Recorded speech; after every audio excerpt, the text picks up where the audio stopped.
Everyone, this is Barbara from Fairies in My Pond. Today I'm going to show you how I make my polymer clay dolls hollow. I will not be getting into all of the parts of the body. I will start off with the head.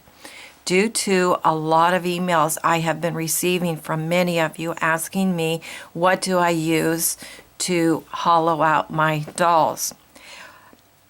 When I explained in the emails of how I do it, you were surprised that I didn't use aluminum foil or some kind of a filling like that. I used nothing but wax, and I'm going to quickly try to tell you how I actually got into this. When I was doing porcelain dolls, I was using doll wax. When I was downsizing, or not downsizing, when I was making the transition from porcelain to polymer clay, I was making very large porcelain dolls. They were life-size infants. And I had to come up with a way for the polymer clay to have hollow heads because the polymer clay to me is too heavy. And I don't like the thickness of it.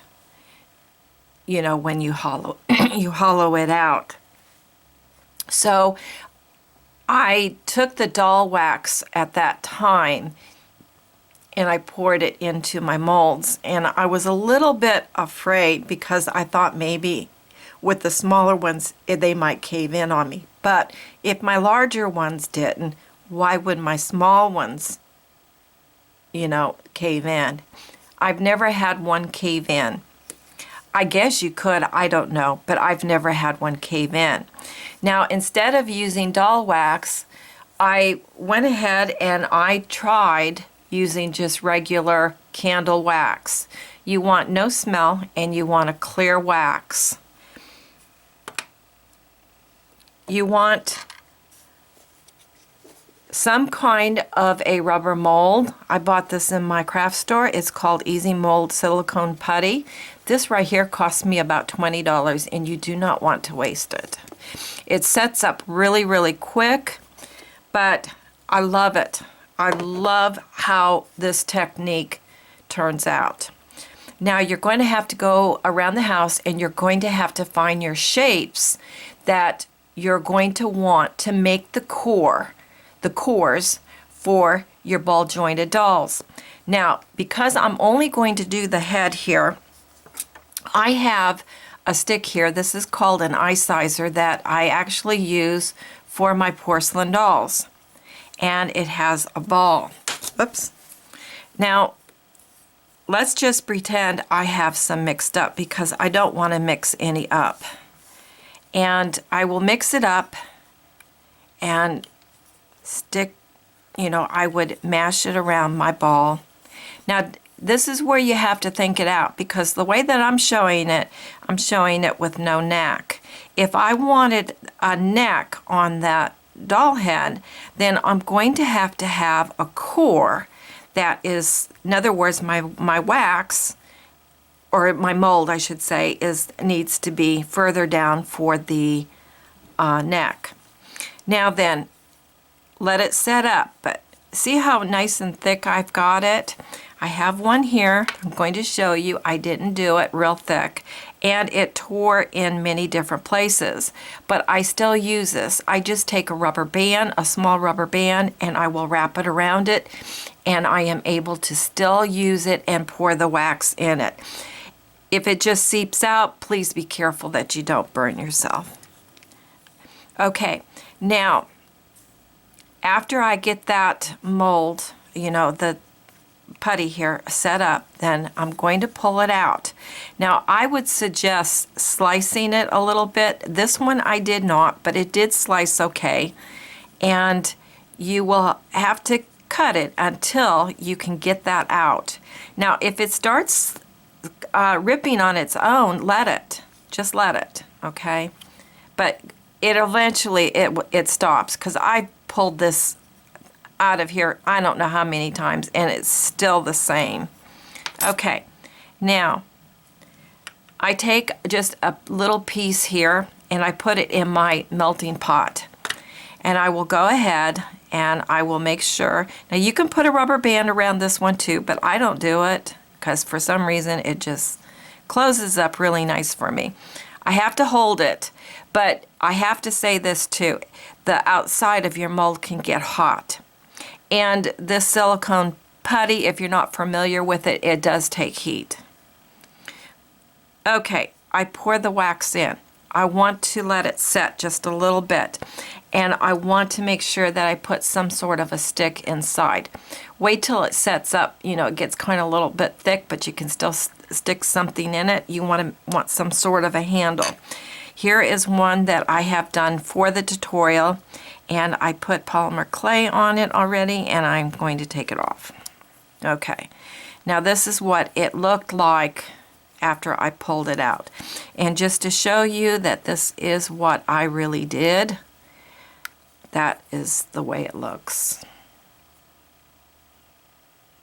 Now you want the stick to be straight as you can, because I want to be able to hold it and to sculpt it, I want to hold the handle.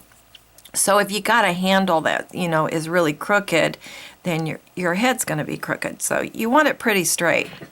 Okay, now that I have that, I'm going to take my polymer clay, and I thought this was going to be a problem, but it hasn't been. I didn't think that the polymer clay was going to adhere to the wax. I thought it was going to keep making air bubbles. Excuse me. Now, the only thing that I found here, and I always tell my students the same thing with this, no matter if it's wax or if it's the epoxy sculpt, aluminum foil, it's just a totally different way. You can get air pockets anyways. But I know a lot of people that use it, and it's fine for them. Okay, you don't want it real thin, and you don't want it real thick. And I'm just going to start working on it, pressing, go slow. Treat this part just like you were sculpting the details of the face, because it's a very important part. Because if you get trapped air in there and you stick it in your oven, your head's going to crack.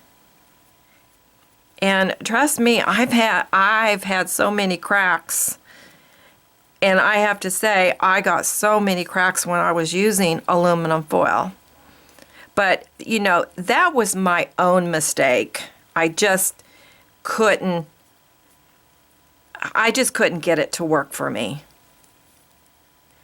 And I could never figure out why I was getting so many cracks. And I would spend days and hours, sculpting a face and everything. And it is so discouraging to, pull it out of the oven and you got a crack going right down the side of the face or something. And actually, if you go into one of my tutorials, I do show you a cracked head. And I was experiencing that a lot. Plus, I had other things going on too. Okay, see how nice that is adhered to it? Really nice. And I was amazed because I didn't think it was going to work. Okay. Now I would just go ahead and I would keep building it. Now here's the part that I want to tell you, is that when you're doing your dolls, depending on how your body is going to be, like, let's say I just wanted a hollow head like this without a neck, then I would have to leave that, I would have to sculpt that in like that.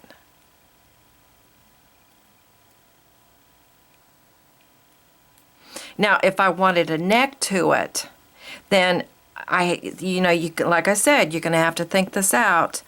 When you find your pieces to make the mold, you're going to have something to make with that neck. And you can take I have taken polymer clay, I have made the ball, I have made the neck, and I cook it. And I go ahead and I just put the silicone putty over it, and I have my mold. So I found that really the scrap polymer clay for like shapes like that was the best for me. But I have used like square wooden blocks for the torso, but I was doing a totally different kind of ball jointed to where it wasn't, the neck wasn't jointed and all that kind of stuff. But still, again, you can just use your scrap clay to make the cores for the molds. Okay, you see how I would do that? Now, for most of you that follow me, you should know that every raw piece that I have, I always cook it in baking soda. And I'm going to pierce the top of the head. I'm going to make a little hole like this. I'm going to be right back. My cat wants out. Okay, I'm back. Now, you want to make just a little hole because the reason for that is I want the wax to slowly come out. And actually, it can even be bigger than that. I just wouldn't want it totally like that.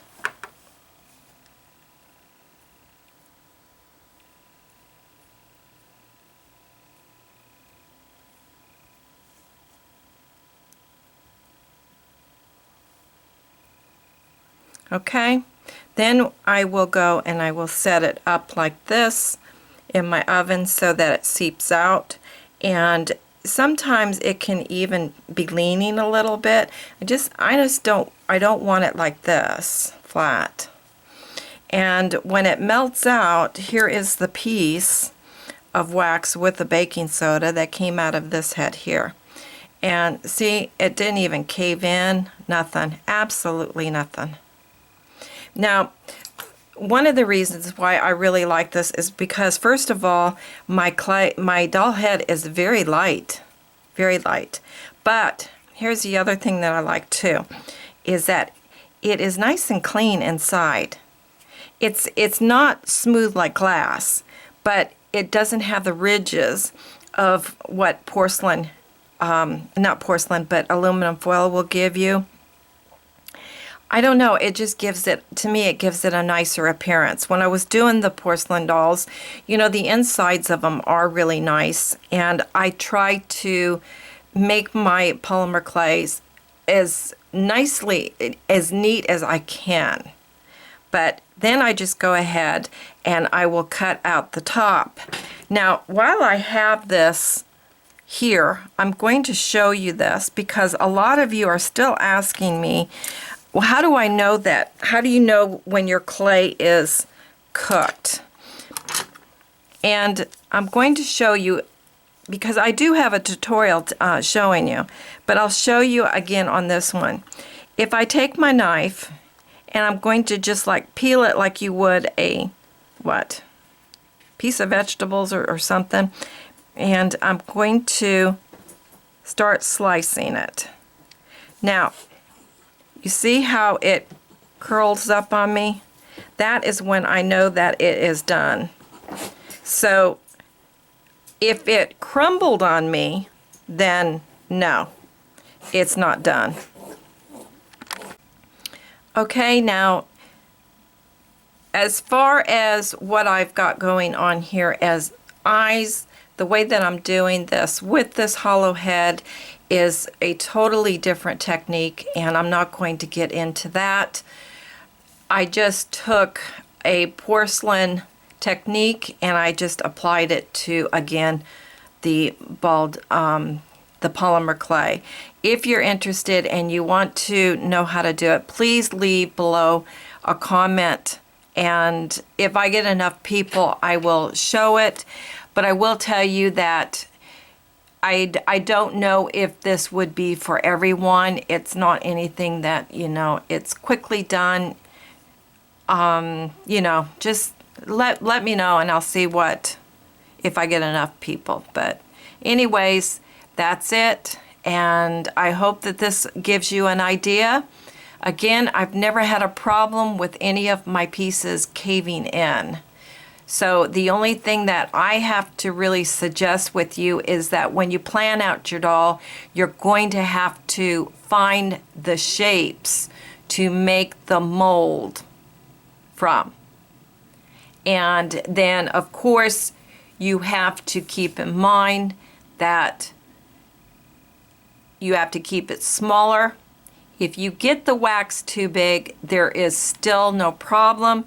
Just go in there, take your knife, and start shaving it.